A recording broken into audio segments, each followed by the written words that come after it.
오늘 말씀을 함께 나누고자 합니다. 오늘 하나님께서 우리 공동체에게 주시는 말씀은요, 시편 57편 1절부터 6절까지의 말씀입니다. 저와 여러분이 원래는 11절까지 읽어야 되는데 11절까지 말씀이 일단 말씀 속에서 나누도록 하고, 일단 6절까지 한 절씩 번갈아 가면서 읽고 마지막 절은 같이 보겠습니다. 하나님이여, 내게 은혜를 베푸소서. 내게 은혜를 베푸소서. 내 영혼이 주께로 피하되 주의 날개 그늘 아래에서 이 재앙들이 지나가기까지 피하리이다. 내가 하나님께 부르짖으며 곧 나를 위하여 모든 것을 이루시는 하나님께로다. 그가 하늘에서 보내사 나를 삼키려는 자의 비방에서 나를 구원하실지라. 셀라. 하나님이 그의 인자와 진리를 보내시리로다. 내 영혼이 사자들 가운데서 살며 내가 불사르는 자들 중에 누웠으니 곧 사람의 아들 줄이라. 그들의 이는 창과 화살이요 그들의 혀는 날카로운 칼 같도다. 하나님이여, 주는 하늘 위에 높이 들리시며 주의 영광이 온 세계 위에 높아지기를 원하나이다. 그들이 내 걸음을 막으려고 그물을 준비하였으니 내 영혼이 억울하도다. 그들이 내 앞에 웅덩이를 봤으나 자기들이 그 중에 빠졌도다. 셀라. 아멘. 오늘 본문을 중심으로 주님의 날개 아래서라는 제목을 정하고 하나님의 말씀을 증거하고자 합니다. 사랑하는 성도 여러분, 우리 지난 한 주 말씀을 통해서 우리가 이게 죽도록 미워해야 할 것이 무엇인지 한번 생각을 해보았습니다. 그게 세 가지가 있었죠. 첫 번째 무엇입니까? 바로 육신의 정욕, 두 번째는 안목의 정욕, 세 번째는 이생의 자랑이었습니다. 이런 것들을, 우리 죄에 대한 문제를 죽도록 미워하지 않으면 우리는 죽도록 하나님만을 사랑할 수 없습니다.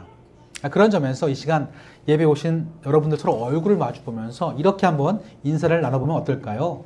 하나님만을 죽도록 사랑하시기를 축복합니다. 이렇게 인사하겠습니다. 시작! 하나님만을 죽도록 사랑하시기를 축복합니다. 네, 하나님만을 죽도록 사랑하셔야 이런 것들을 죽도록 미워할 수 있습니다. 성도 여러분, 만약 여러분에게 누군가가 이렇게 묻습니다.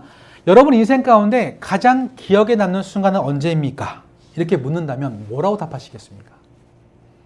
물론 여러 가지 대답을 할 수 있겠죠. 실제로 이 질문은요, 대기업에서 좋은 직원을 채용할 때에 나오는 단골 질문이라고 합니다. 당신의 인생 가운데 가장 기억에 남는 순간은 언제입니까? 이 대답을 통해서 면접관들은 그 사람의 됨됨이, 인성, 가치관, 무엇을 중시하는 삶을 살아가는지를 파악한다고 알려져 있습니다. 자, 그렇다면 이제 여러분 상상해 보십시오. 여러분들이 그 면접관 앞에 서서 이 질문을 받습니다. 당신의 인생 가운데서 가장 기억에 남는 순간은 언제입니까? 뭐라고 답하시겠습니까? 제가 그 질문을 받는다면 저는 두 가지를 답을 할 것 같아요. 첫 번째는 2020년도에 매일 밤마다 우리 가족들과 함께 기도하며 섬기던 교회를 위해서 눈물 흘렸던 그 시절과 2023년에 모든 사역을 마무리하고 끝내고 가족끼리 여행을 갔던 이 두 가지를 가장 인생에 있어서 기억에 남는 순간으로 꼽고 싶습니다. 사실 이 두 가지는요, 사실 하나로 연결되어 있습니다. 생각해보면 참 그 시절 제가 되게 많이 힘들었거든요. 매일 밤 10시만 되면요, 저희 내외는 번갈아 가면서 기도 시간을 가졌습니다. 크게 소리 내고 기도하고 싶은데 혹시 아이들에게 방해가 될까봐 클로짓, 옷장하게 들어가서요, 막 주님께 교회와 가정을 살려달라고 막 몸부림치며 소리치며 기도했습니다. 물론 우리 주님처럼 땀방울이 핏방울 되지는 않았지만 그 정도 가까이 간절히 기도하면서 정말 눈물로써 호소했죠. 그렇게 모든 사역을 잘 마무리하고 때가 되어 사임한 후에 여행을 떠났을 때 하나님은 그 여행 기간 내내 저와 저희 가족들을 다양한 방식으로 위로해 주시더라고요. 사람들의 만남을 통하여, 이야기를 통하여, 상황들을 통해서 저의 마음을 다독여 주셨습니다. 그래서 제 인생 가운데서 가장 기억에 남는 순간을 꼽으라면 그때 주님 앞에 간절히 부르짖던 그 순간을 저는 꼽게 되어집니다. 만약에 이 똑같은 질문을요, 우리 세상 사람들에게 던진다면 그들은 보통 성공이나 가족과 했던 행복한 순간, 또 큰 실패나 교훈을 얻었던 그런 순간을 결정적인 때다라고 꼽을 것입니다. 하지만 그런 똑같은 질문을 우리 그리스도인들이 받는다면요, 최소한 하나님이 내 인생 가운데 살아계시고 개입하시고 그분이 나의 삶에 역사하심을 깨달았던 그 간절한 순간, 그 간절한 순간들이 바로 그리스도인들에게 있어서 가장 기억에 남는 순간이 될 줄로 믿습니다. 그런 점에서 오늘 시인은 아마도 오늘 시인이 적었던 이 시를 쓰면서 이 순간이 아마 그에게 있어서 가장 인생에 기억에 남지 않았을까 저는 생각을 해보게 되었습니다. 자, 함께 이 시인의 상황을 살펴보기 위해서 본문 말씀 1절과 2절 한 절씩 번갈아 가며 읽겠습니다. 하나님이여 내게 은혜를 베푸소서. 내게 은혜를 베푸소서. 내 영혼이 주께로 피하되 주의 날개 그늘 아래에서 이 재앙들이 지나가기까지 피하리이다.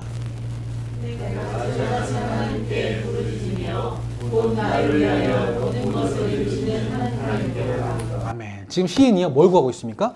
하나님의 은혜를 베푸시기를 구하고 있습니다. 동시에 그 이유는 지금 자신의 삶의 위로 재앙이 막 휘몰아치고 있기 때문이에요. 이 거칠게 몰아치는 이 재앙 속에서 주님께서 날개를 펴시고 그 아래 피하고 싶다고 간절히 기도하고 있습니다. 이 간절함은요, 2절 말씀 속에서 부르짖음이라는 단어로 표현되고 있는데 이 부르짖다라는 동사는 히브리어로 초대하다, 모셔드리다, 소환하다 이런 뜻입니다. 즉 지금 몰아치는 인생의 재앙과 폭풍이 너무나 거세니까 이 상황 속에서 주님을 모셔드리지 않으면 이 시인이 견딜 수가 없는 거예요.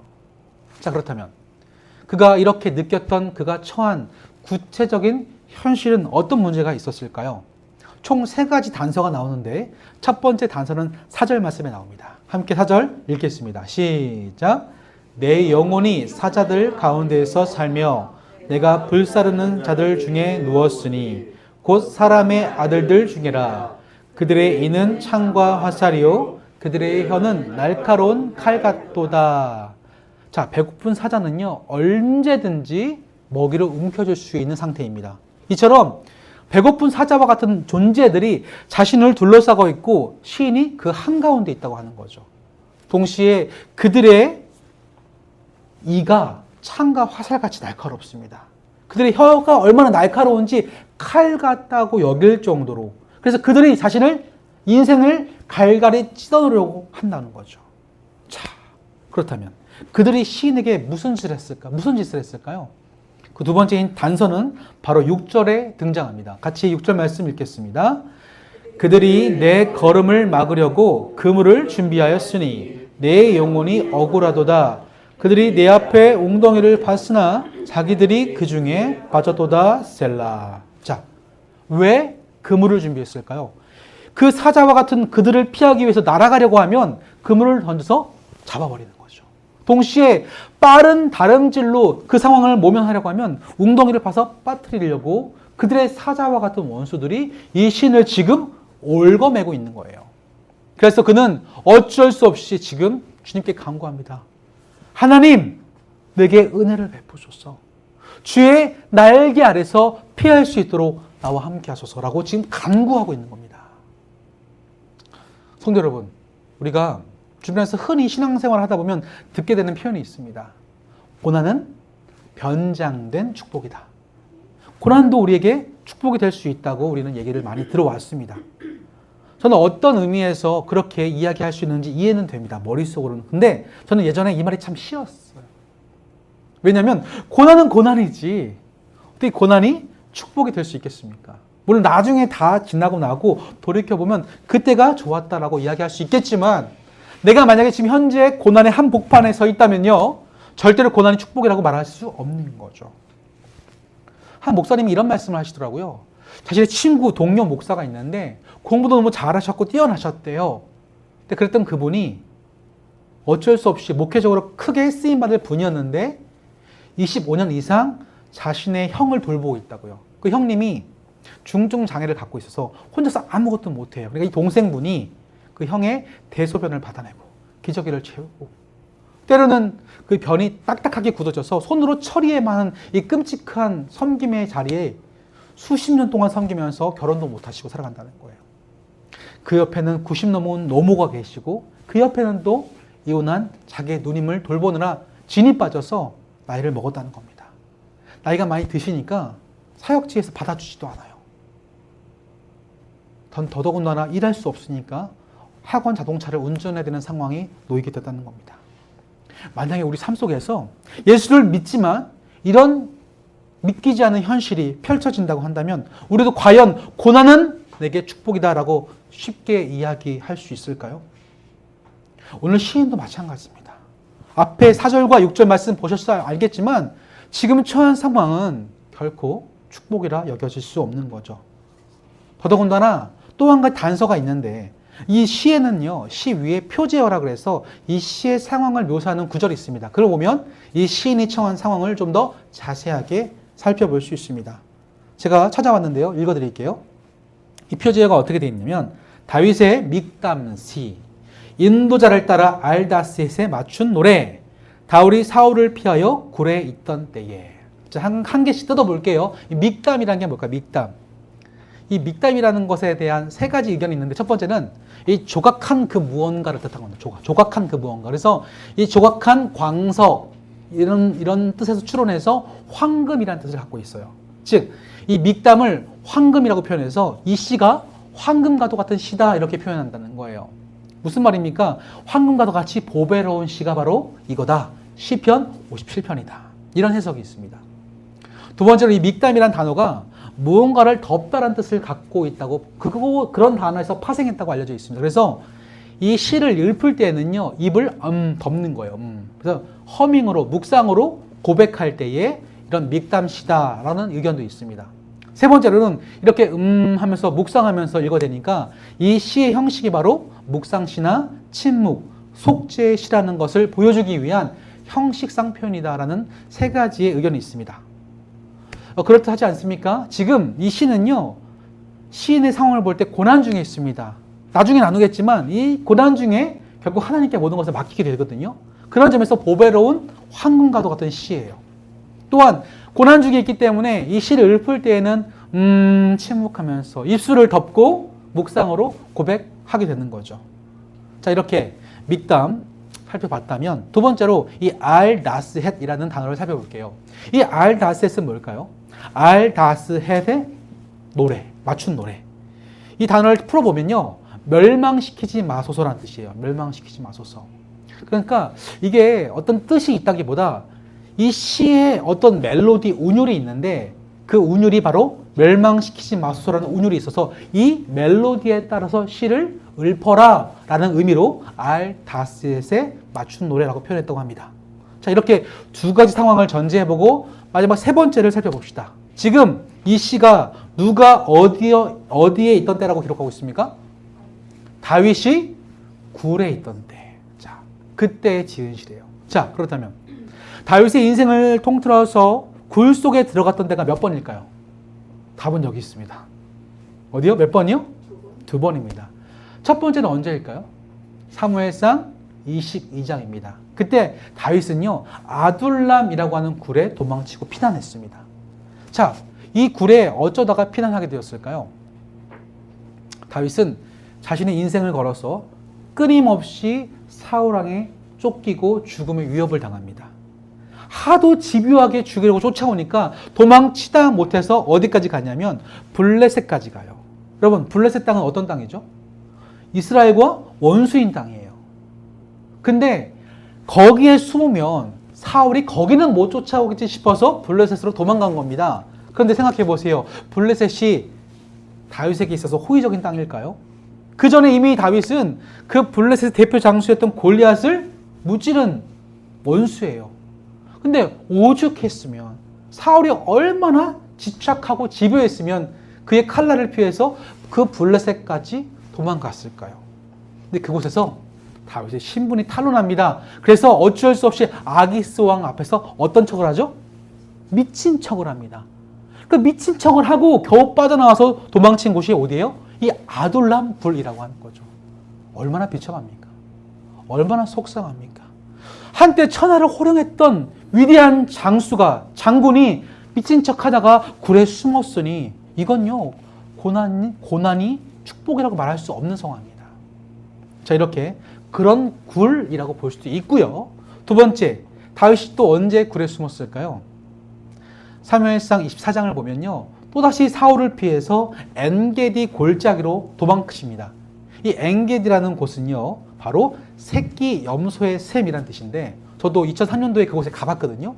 거기는 수많은 자연동물이 있어요. 수백 개가 넘습니다. 그래서 그 굴 중에 하나를 숨으면요, 찾아낼 수가 없는 거예요.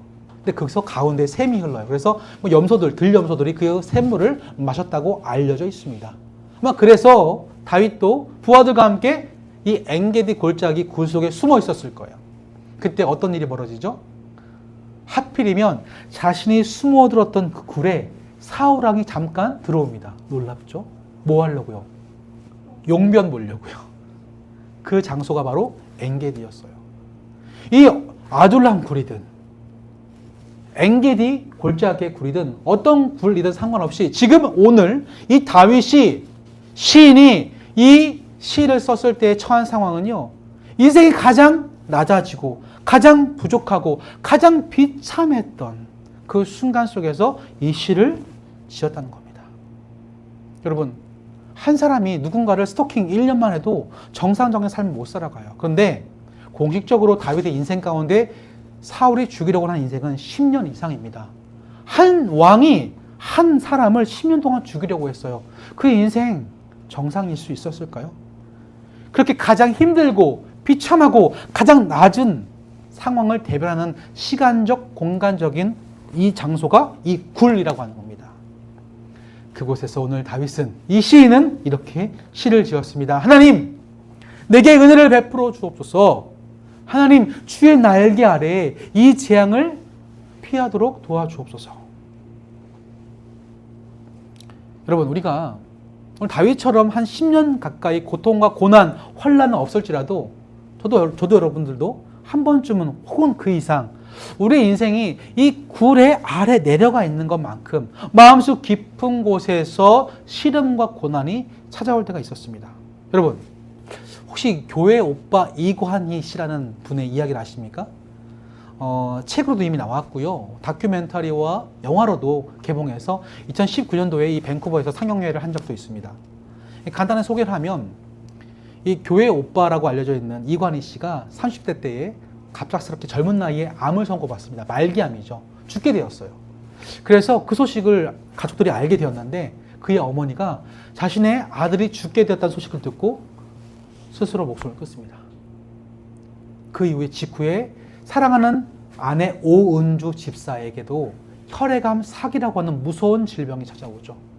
한순간에 그의 가정이 풍비박산나죠.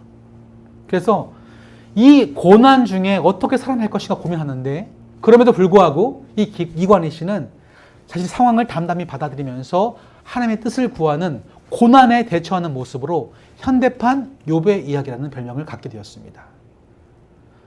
또 예전에 관심이 있어서 알고 있었는데 얼마 전에 부인이었던 오은주 씨가 유튜브에 출연한 영상을 보게 됐습니다. 이미 이관희 씨는 이제 하늘나라에 갔어요.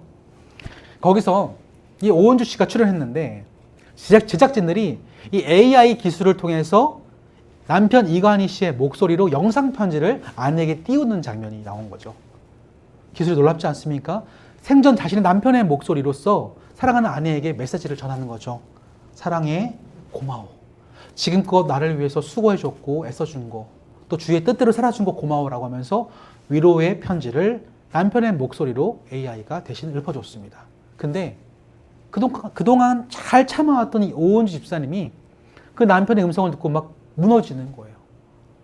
잘 버텨왔는데, 눌러왔는데 순간 인간적인 그리움과 아픔과 또 어떤 반가움과 슬픔으로 와락 무너지면서 눌렀던 감정이 터져나가더라고요. 바로 이런 비슷한 터져나오는 순간이 오늘 시편 57편 다윗이 있던 그 굴의 현장이었습니다. 저와 여러분들도 얼마든지 다윗과 같이 그런 우리의 감정이 터져나오는 순간들, 인생의 가장 낮은 굴 속에 우리가 도망칠 수밖에 없는, 피신할 수밖에 없는 순간을 맞이할 수 있습니다. 이런 공간, 낮아지는 공간은 우리에게 얼마든지 찾아올 수가 있죠. 근데 그런 그곳에서 오늘 다윗은, 이 시는 주님께 요청하는 거죠. 하나님, 내게 은혜를 베풀어 주시고 주님의 날개 아래 나를 피하게 하여 주옵소서. 이 고백은 지금도 그런 굴을 맞이할 수 있는 우리에게도 정말로 필요한 신앙의 고백이 아닐까요? 그런데 놀랍게도 오늘 이 시인은 이 고백을 한 이후에 그의 마음이 180도 심령이 변화가 됩니다. 오늘 6절 이유를 보시면요. 앞에 6절까지 시를 썼던 사람이라고는 전혀 느껴지지 않을 만큼 새로운 모습으로 시를 적어내려가고 있습니다. 함께 7절 말씀 읽어볼까요? 앞에를 보시고 시작! 하나님이여 내 마음이 확정되었고 내 마음이 확정되었사오니 내가 노래하고 내가 찬송하리이다. 아멘. 어떻습니까? 학자들은요, 이 앞뒤에 메시지가 너무 정반되어서 이 시는 원래 두 사람이 지었는데 하나로 합쳤다. 이렇게 말할 정도예요. 너무 다른 이야기를 하고 있으니까요. 중요한 건 오늘 시인이 하나님이 시인으로 하여금 우리에게 이 시인의 상황을 고백하는 모습을 통해서 우리도 이런 고백을 할 수 있다고 얘기하신다는 거죠. 자, 지금 7절에 보세요. 지은이가 뭐라고 얘기합니까? 하나님이여 내 마음이 어떻게 되었고? 확정되었고, 확정. 자, 이 확정이라는 단어를 히브리어로 풀어보면 어디에 무언가를 고정시키다 라는 뜻을 갖고 있습니다. 뭐라고요? 어디에 무언가를 고정시키다. 이게 확정이라는 단어예요. 지금 이 시는 자신의 고난에 두었던 자신의 시선과 삶에 대한 고정되어 있던 것들을 거기에 두지 아니하고 누구에게 고정시키고 있습니까? 주님께. 하나님께 그 시선을 지금 삶을 고정시키고 있는 거죠. 주님, 이 상황을 내가 바라만 보고 있지 않겠습니다. 이 상황을 다스리시는 하나님, 하나님 은혜를 베푸시고 날개 아래 거하게 하시는, 피하게 하시는 그 하나님께 내 마음을 고정시켜 두겠습니다. 라고 오늘 7절에서 고백을 올려드리고 있습니다. 그 다음에는요, 잠자고 있던 자신의 영광을 막 흔들어 깨웁니다. 함께 8절 말씀 같이 읽겠습니다. 시작. 내 영광아 깰지어다. 비파야 수금아 깰지어다. 내가 새벽을 깨우리로다. 하나님께 시선을 고정하고 나니까 하나님께 돌려줘야 할 영광이 잠자고 있다는 것을 깨닫는 거죠. 그래서 그 영광을 막 흔들어 깨웁니다. 영광을 의인화시킨 거예요. 그래서 영광을 흔들어 깨운 다음에 자신의 삶의 모든 악기를 동원하죠. 비파와 수금으로 하나님께 찬송하며 그분께 영광을 돌립니다. 그러자 비로소 자신의 삶을 다스리시고 간섭하시고 신실하심으로 이끌어 가시는 그 하나님의 위엄과 권능이 막 깨달아지는 거예요. 나의 고난과 비교할 수 없는 더 크신, 어마무시하게 크신 그 하나님의 권능이 느껴지게 됩니다. 그래서 그분을 찬송하죠. 우리 함께 9절부터 11절 함께 읽겠습니다. 시작. 주여, 내가 만민 중에서 주께 감사하오며 문 나라 중에서 주를 찬송하리이다. 무릇 주의 인자는 커서 하늘에 미치고 주의 진리는 궁창에 이르나이다. 하나님이여, 주는 하늘 위에 높이 들리시며 주의 영광이 온 세계 위에 높아지기를 원하나이다. 아멘. 그렇다면 사랑하는 지어져가는 교회 성도 여러분, 오늘 주님께서는 주신 이 말씀을 통해서 오늘 저와 여러분에게 전하시는 그 심정, 그 마음은 과연 무엇일까요? 저는 설교자로서, 목사로서 이 고난이라는 주제를 가지고 설교할 때마다 참 마음이 무겁습니다. 예전에는요, 제가 지금보다 훨씬 더 미성숙했기 때문에, 부족했기 때문에 쉽게 고난을 이야기했습니다. 고난 가운데 주님을 의지하십시오. 막 쉽게 선포하고 설교했어요. 근데 시간이 흐르면서 저도 그런 비슷한 심각한 고난 가운데 놓여보니까 또 누군가의 아픔을 절실히 느껴보니까 이 고난의 실체가 보이니까 설교자로서, 목사로서 고난을 쉽게 다룰 수가 없다는 것을 깊이 깨닫게 되었습니다. 쉽게 고난은 축복이라고 말할 수 없게 되었어요. 그런데 한 가지 정말 감사하고 다행인 것은요, 하나님이 그의 날개를 펴시고 나를 고난 중에도 피하게 하고 계시다는 사실을 내 인생 가운데서 깨달아지고 있다는 거죠. 그런 점에서 때때로 찾아오는 우리 인생 가운데 고난은요, 오늘 시인과도 같이 우리가 동굴의 상황에 내려가는 그 상황과 비슷합니다. 근데 그 동굴이 우리에게 가장 유익한 공간이 될 수 있으면 그곳에서 우리는 주의 날개 아래 피하고 있다는 것을 깨달을 수 있기 때문이에요. 작년 한 해 동안 저의 삶을 돌아보면 참 아찔한 순간들이 참 많았습니다. 고난의 동굴 속에서 탄식하면서 주저앉을 뻔한 마음의 격동이 시시각각으로 쉴 새 없이 제게 찾아왔습니다. 너무 힘들었어요. 그런 와중에 하나님은 지어져가는 교회를 만나게 하셨고 이곳에 저를 인도하시면서 이 예배와 이 교회를 통하여 제 마음을 위로하고 계십니다. 제가 정말 요즘에 제일 감사한 건 뭐냐면 이 예배 자체가 참 감사해요. 마음 편히 주님을 찾을 수 있는 예배가 있다는 거, 함께 예배할 수 있는 공간과 시간과 동료들이 있다는 거, 동역자들이 있다는 거 너무나 행복한 일이더라고요. 그래서인지 이 예배는요, 가장 먼저 저를 살리는 시간입니다. 동시에 설교는 제가 하나님 앞에서 바로 서는 가장 값진 귀중한 시간이에요. 그래서인지 제가 이번에 겨울 수련회 윈터 리트리스를 준비하면서 제게 이 아둘람 공동체라는 주제를 제게 부어 주셨더라고요.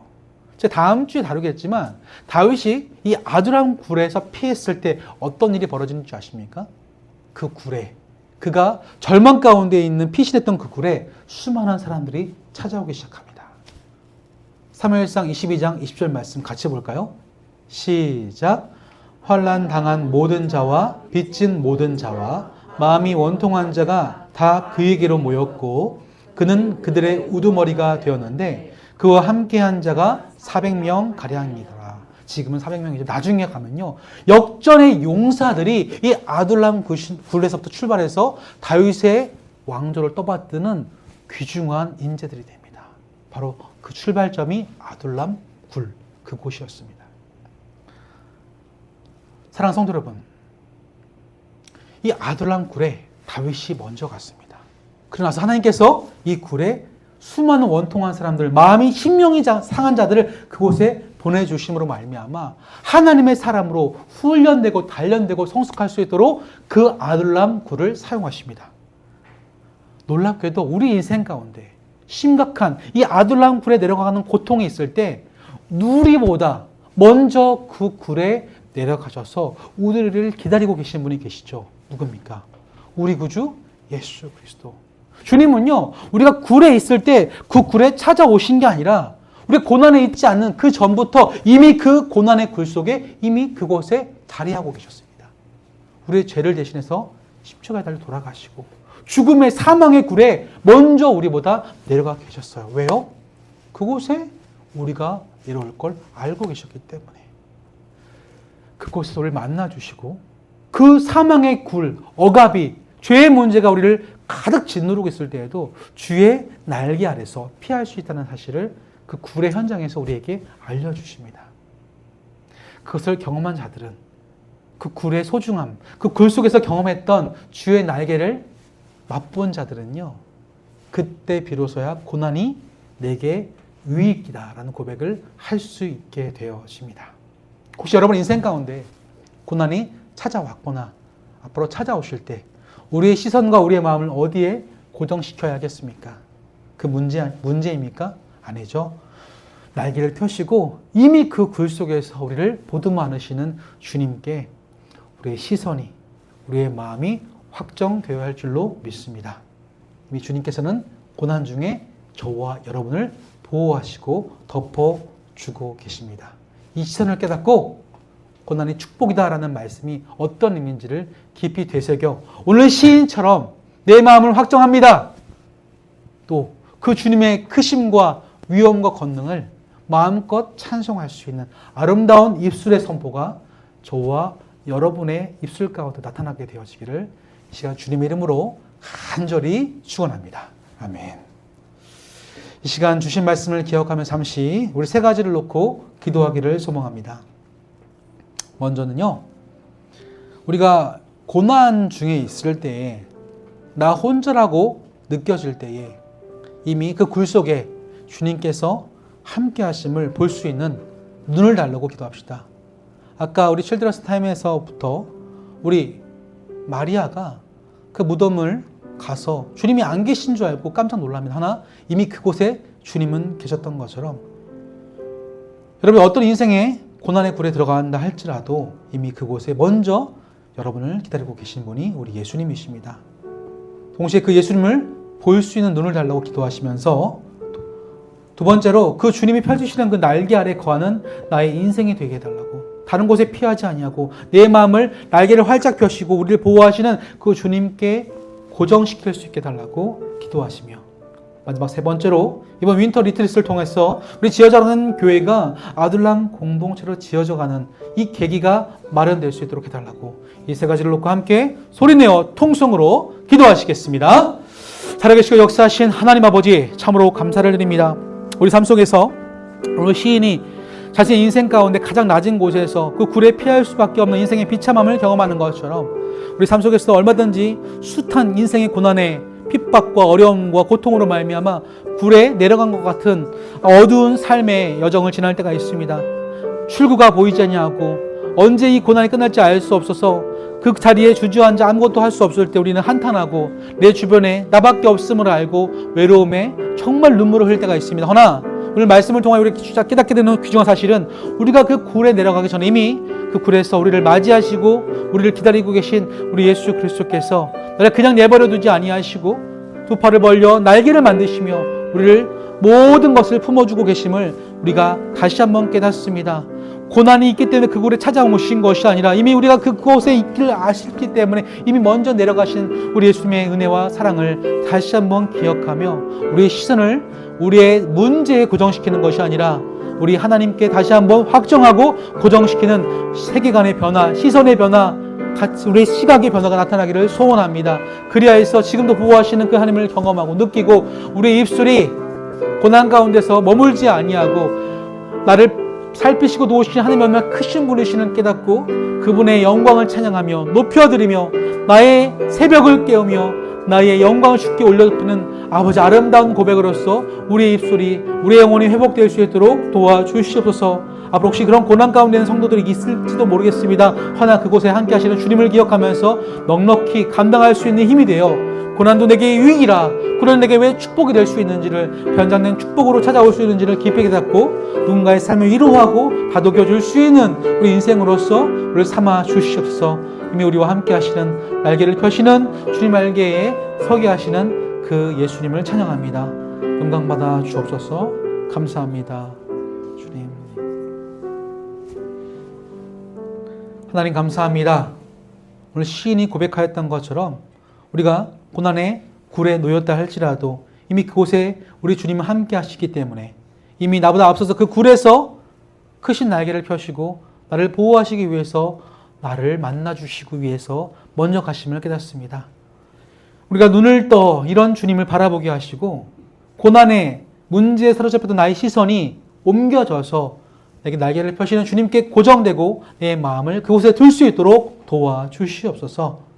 특별히 이번 윈터 리트릿을 통해서 아둘람 공동체와 같은 교회로 세워지기 위한 기초석의 계기들이 마련되어지기를 소망합니다. 함께 만나 교제하고 말씀으로 훈련받고 주의 마음을 간구할 때에 우리가 서로가 지어져가는 의미가 무엇인지, 하나님께서 원하시는 공동체의 모습은 무엇인지 말씀을 통해서 깨닫고 새로워지는 역사가 나타날 수 있도록 도와주시옵소서.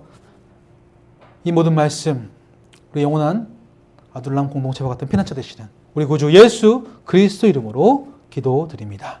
아멘.